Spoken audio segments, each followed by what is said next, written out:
Magandang araw po ulit sa inyong lahat.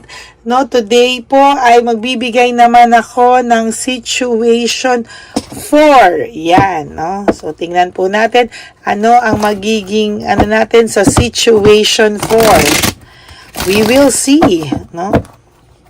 Kamusta po ba ang araw nyo? Napanood nyo na po ba ang situation 1? Yan.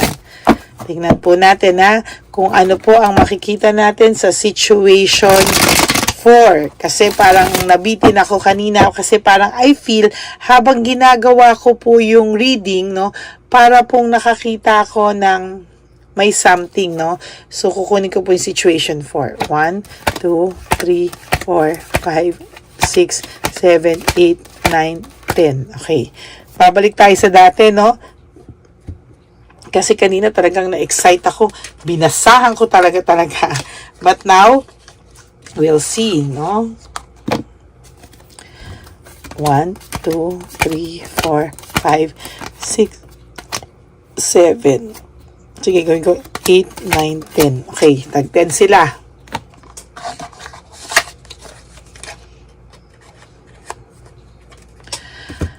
Okay. Situation 4, kanina pa kita naiisip, ano ba ang gusto mong iparating at talagang pinag-situation 4 mo pa ako.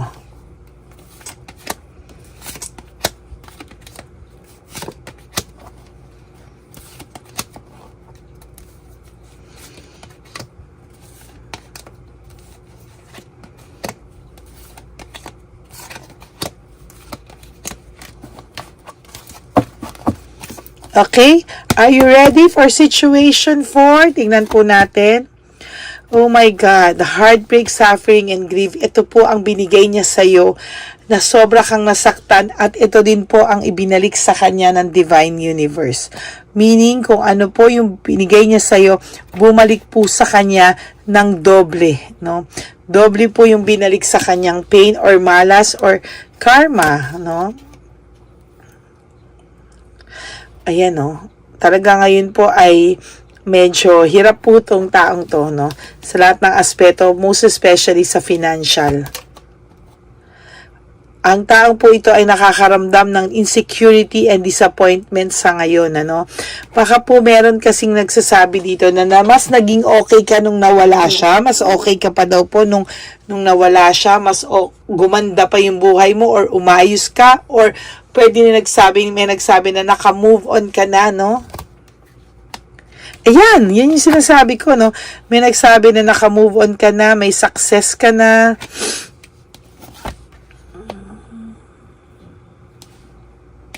Nakuha mo na daw ulit yung control, oh. Nakuha mo na daw yung control. At no, para sa iba sa inyo, baka meron sa inyong mga nag-imbento na meron na kayong iba kunwari, may mga relasyon na kayo kunwari, ayan, no?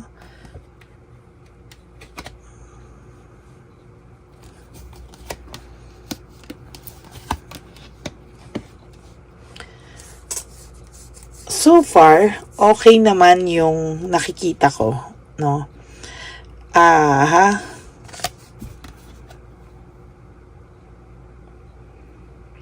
Confused po siya.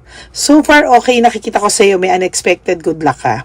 Pero dito sa lalaking to, no, hindi daw tama yung ginawa niyang pag-let go sa iyo. Confused siya.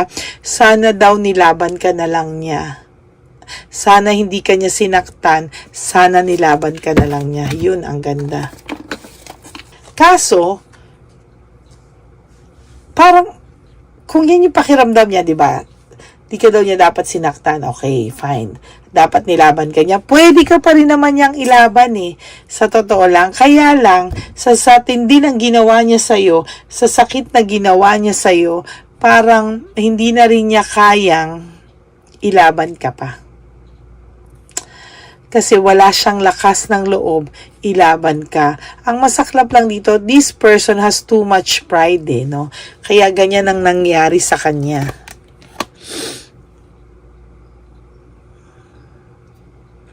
Feeling ng taong to kasi masaya ka na, maganda na yung buhay mo, okay ka na, no? Kung nasaktan ka daw, ginamit mo to para ginamit mo tong instrument para mas maging okay ka, no? Mas maging okay ka at lumaban ka sa buhay, no? May pagka-greedy ang person na to, no? Parang hindi niya matanggap na mas gumanda pa yung buhay mo, mas naging okay pa yung buhay mo. Sa totoo lang na, yun na, nang nawala siya.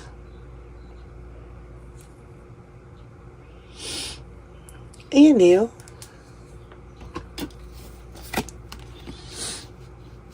Nagrebelde yung taong to sa buhay, no? Feeling niya kasi parang, nung una feeling niya nasasakal na siya sa'yo, feeling niya hindi na siya masaya sa'yo, ang dami niyang feeling, no? Pero sa totoo lang, yung feelings niya na yun, lahat ngayon yan pinagsisisihan niya. Lahat ngayon naiisip niya. Lahat ngayon nagsisinkin sa kanya. And mali, no? Mali kasi ngayon pa lang sa kanya nagsisinkin lahat. Ayun ang sinabi ko sa iyo, this person is so selfish, no? May pagkaseloso pa, insecure, selfish, pero siya naman ang gumawa ng kalokohan. Siya naman ang nanloko, 'di ba? Nawala na siya ng balanse sa iyo. Nawala na siya ng balanse sa iyo. Di ka daw niya dapat sinaktan at nilaban ka niya ng bongga. Pero ang siste dito, ganito yung pakiram niya deep inside, pero gigil na gigil siya sa'yo. Kasi parang kinaya mo na nang wala siya. No?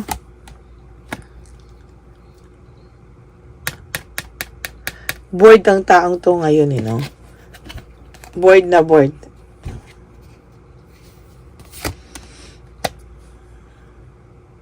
May gusto siyang iparating sa'yo. Ano ba yan? May continuation pa to. Titingnan ko na lang, no? May gusto po siyang iparating sa'yo. To tell you honestly. Gusto niyo ito, humabol ka pa rin sa kanya, eh. No? Tapos hindi ka raw niya pahihirapan. Ay, edi wow, ikaw pa yung hahabol sa kanya, wag na wag mong gagawin yan, kapatid. Ha? You will lose your self-value and self-worth kapag ikaw pa rin yung humabol sa kanya. No? Kasi yung weakness mo, mangyayari sa'yo, mai-insecure ka pa dahil lalo kang manghihina. Feeling mo, hindi ka pa magiging okay. Bitin ako, kailangan ko ng dagdagan. Ayun yung pagiging adventurous niya, nawala, Feeling niya talaga sa mga panahon na yun, ngayon, calm na kalmado ka na, Stress and burnt out itong taong to. Hindi niya alam ano ang dapat aksyon ang gawin sa'yo. Ngayon, pakiramdam niya, kahit may karelasyon siya, sakal na sakal siya, and yet, sabi niya, nung nasa iyo siya, free siya, no? Yung pagkatao niya, free to do whatever he wants to do, no? Sinusupport mo siya, tinutulungan mo siya, pero ngayon, walang gumagawa sa kanya ng ganon, pero sabi niya, kasalanan niya yan. Kasi niloko ka niya, minanipula ka niya, and hindi po siya nakontento. Now, he has anxiety and trauma. Dapat daw, hindi ka niya sinaktan at nilaban ka niya. So, this person, until now, is malungkot. Ang taong ito ngayon, hanggang sa ngayon, ay nakakaramdam ng matinding anxiety, no? Siya ngayon ng mga panic, napapanik to. Minsan, bigla na lang tumanginginig na hindi niya alam ano nangyayari sa kanya. Bakit siya nakakaramdam ng ganito, no? Yun yung masakit, no? Kasi hanggang ngayon, hindi niya maisip ano nangyari.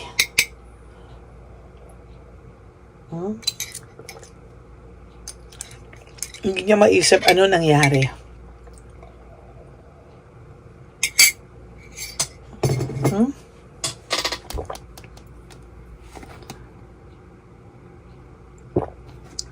Wala.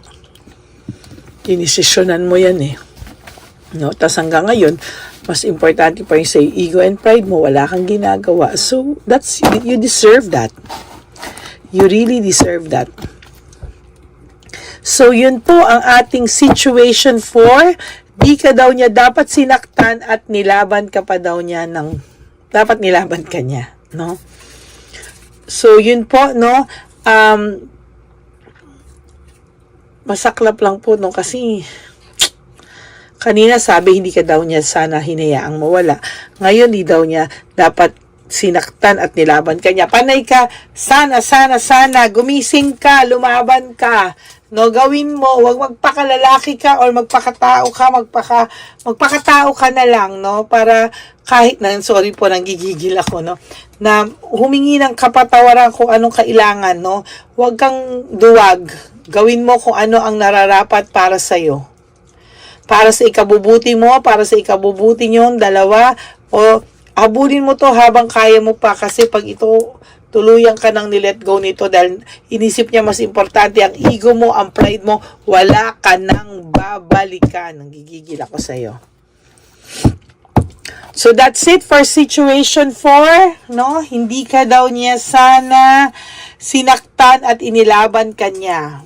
Okay? So yan po ang situation 4. Okay? Thank you very much po for listening. I hope may natutunan kayo dito sa situation 4. And for those of you who wants to have a private reading with me, you can always message me po sa Lady Lee Elena. That's Ladyly Elena, no? At hindi man po ako makasagot agad-agad, but I promise na sasagot po ako sa inyo within the day. Within the day. Basta po sasagot po ako sa inyo. At hindi ko po kayo ide-deadma. Ayan. Kasi ako po sa sobrang dami niyo po lahat. Nagkakaroon po ako minsan ng backlog sumagot, but I promise to answer you back. That's it. No? Thank you very much to my Lady Elena friends, family, and subscribers. Sana po no skipping of ads, and if you want to give me a super thanks, thank you, and I will appreciate that from the bottom of my heart. Maraming salamat po. At sana po wag na wag kayong magsawang makinig dahil hindi po ako magsasawang magbigay sa inyo ng general reading and free reading. Nandito lang po ako palagi sa inyo, okay? May you have a good day ahead of you. I love you all and may God bless you. Bye!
ni Papa Jesus. sa'yo.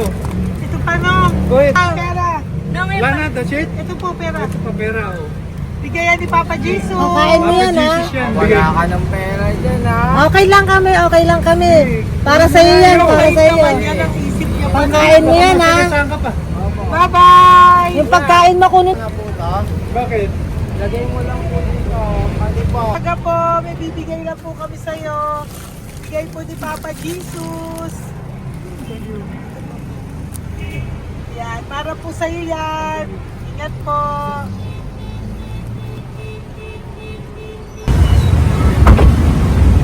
Ganda tanghali po. May bigay po si Papa Jesus sa inyo. Salamat po. Salamat po. Ito po. Salamat po. Tigisa po kayo sa Pampaw. Thank you po. God bless po, nanay. Apo, apo, apo. Salamat po. God bless.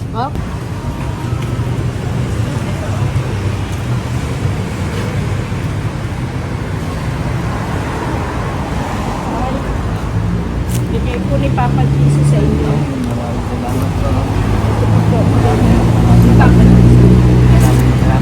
God bless po. Kuya, pangkain mo po yan, ha? Tayo ka ba nandyan? Hindi po. Dito po na nagtimpahan po. Ah! Sa music ministry. Doon ka nakapwesto. Opo. Sige po, Sige po, bye-bye labay po. God bless po. Ingat.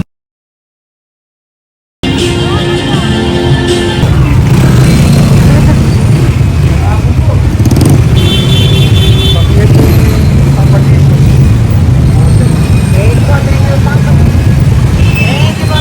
Thank you po, bye po.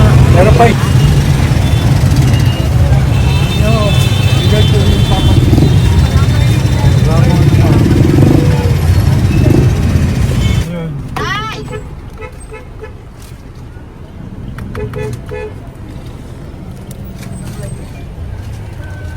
Good. Tay, para sa'yo po, bigay po ni Papa Jesus. Papa Jesus, eh. Tay, bye-bye. God bless po, God bless. Para sa iyo po, bigay po ni Papa Jesus. Ayan po, bigay po yan sa ni Papa Jesus. Thank you po. Amen.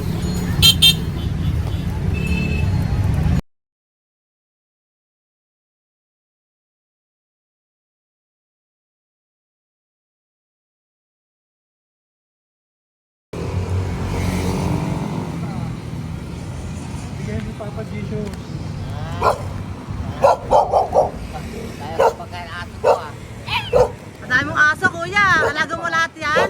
O, nagkain. Kuya, size yan. Nasaan yung iba? Kalagala. Ay, talaga? Salamat po. Kalagala ko. Eh, paano pagkain yan, kuya? Saan mo kinukuha? Sa tambay ko. Lahat. Ang dami. Ang dami niya pong aso. Oo. Oy, ang daming aso ni kuya. Sais. May nagbibigay sa inyo pagkain. Nangangalakal ako. Okay po. Tapos, Kaya mo kuya, pag nadaan ako, bibigyan kita ng dog food dito, ha? oo. Dito ka lang ba lagi? Oo, dito ako natutulog. Okay po, sige. Okay po. Marami din akong aso sa bahay, eh. Salamat po. Okay po. Isa. Kuya, pangkain mo yan, kuya.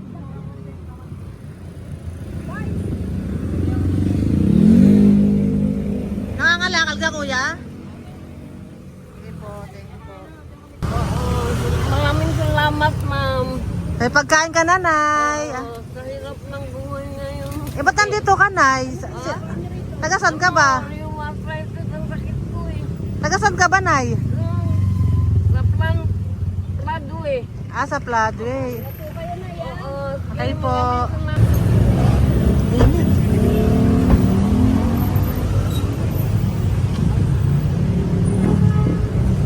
Nay! Bibigay ako sa'yo. Matandaan mo na ako. Ito. Ako po. Si tatay. Si tatay. Thank you, Nay. Habay po.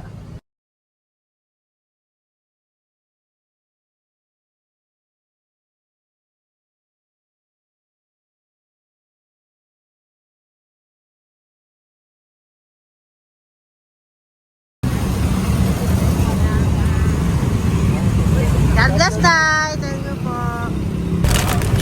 Pabigay po. Ay, bigay po ni Papa Jesus. Salamat po. Bigay po ni Papa Salamat po, Jesus. Ito ate. po po. Salamat po. Bigay po ni Papa Jesus. Ito pa po. Salamat po, tay. Salamat po, tita. Bye-bye po. Maraming po salamat. Kayo, ate. Opo, ingat po kayo. Taga saan po Ingat kayo? po. Taga Tayabas, Quezon po kami. Mga aita po kami sa Quezon, mga katutubo. Sige. Ingat po. Salamat God bless.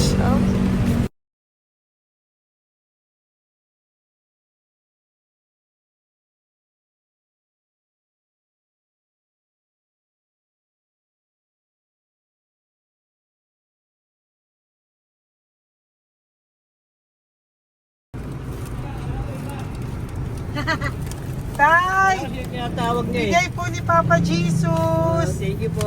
Ayan po. Sobrang Ang sipag mo naman, tay. sipag nyo naman po. Kanina po kasi taglagas ngayon, taglagas. O, pang merienda nyo po yan, Sige po, ha? salamat po sa inyo. Tapos yung road bags po, Kala ko uwi sino nyo po. binubusinahan niya eh. Sige Sige po, na bye-bye po. Sige po, salamat po. Bye-bye.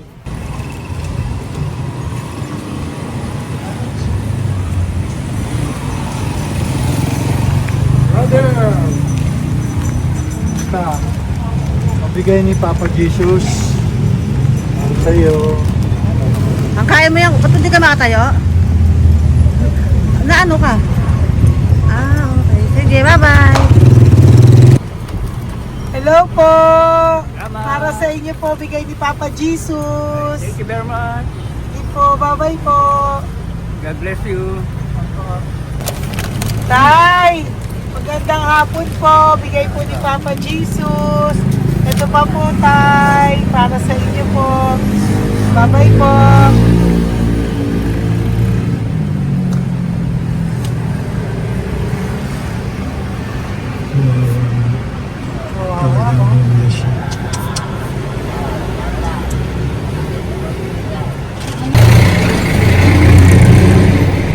Ate. Na lang. Baka maano siya. Ito po, bigay po sa'yo ni Papa Jesus.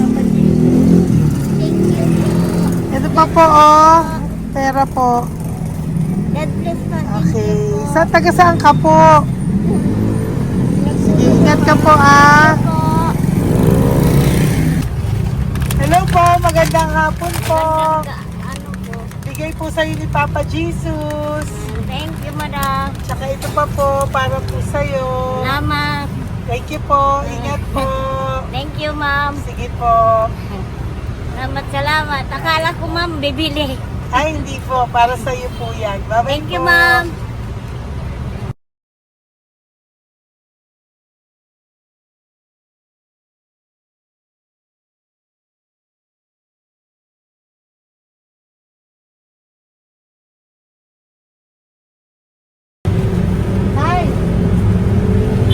Hirap na hirap.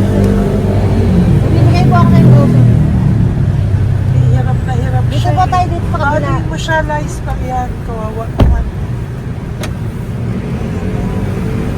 Tay, magandang araw po. Oh Lord. Bigay po ni Papa Jesus. Ay, ito po, ano, pandagdag po. Dagdag po. Bigay po ni Papa Jesus. Thank you po. Thank you po. Kawawa naman. Diyos ko, hindi na siya makaano ko.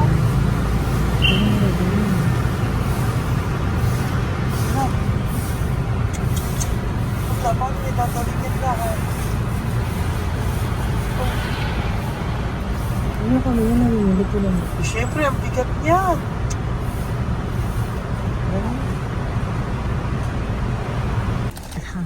Tayo, bigay sa'yo ni Papa Jesus. Sige po, ma'am. Ayun yung palinis po, ma'am. Hindi na po, okay na Thank you po. po. Ito po. Thank you ma'am. po. Thank you, sir.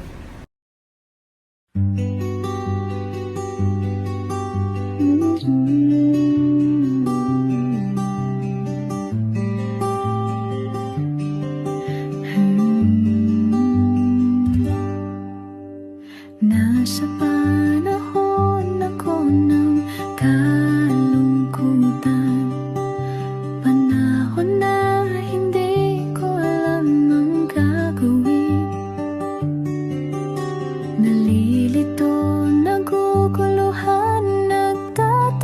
tanong sa sarili, ano nga ba ang gagawin ko? Nang biglang nag-browse ako sa YouTube at biglang lumabas ang channel mo, ang mensahe na noon ay nilabas mo. Angkop sa nadarama ko. Unang beses lang dumaan ang channel mo sa browser ko. Hindi ako nagdalawang isip na hanapin ang Facebook account mo at mag-message sa'yo. Agad ka naman sumagot sa mensahe ko. Hindi ko alam ang damdamin noon, dahil parang may sumungaw sa aking pag-asa. Nang kaliwanagan sa dilim ng gabi, dumating ka, ikaw ang sagot sa panalangin. Salamat dumating ka at nakilala kita, Madam Elena. Nabago mo ang pananaw ko.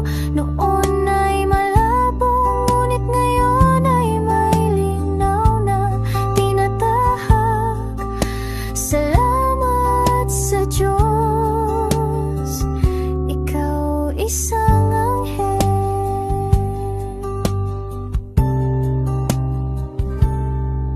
na inihulog sa lupa upang kami ay tulungan na magkaroon